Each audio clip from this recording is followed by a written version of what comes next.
Hello there, this is my studio and it looks lovely, and it's a new setup, so I just wanted to show it to you and also tell you that over the next weeks and months and hopefully even years, we're going to start making this channel into more grammar based and Chinese knowledge based. So already starting from next week, I'll start recording videos and uploading here. I'll break down one grammar point per video. That will later on be uploaded both here but also onto our grammar point page that you can find on our Domino website, dominochinese.com, that is, if you don't know about it already.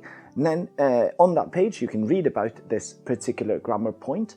And again, we'll try to break every single grammar point into as many fragments as we can, so teach just one grammar thing in one page. And then we'll have this little video as well appearing on that page.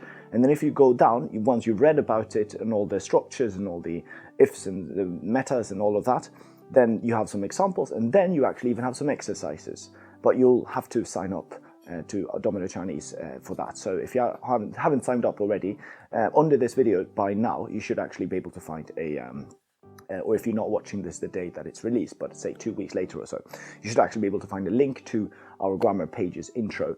And then from there on, you can just go to wherever you'd like and practice and go on and read about whatever grammar you'd like. I've already created more than 500 grammar sort of points, and now I just have to fill out all the pages for it. So wonderfully exciting, and this is wonderfully exciting as well. I hope you find it very, very appealing, this. I like the setup very, very much. I'll see you very soon, yeah? Bye-bye.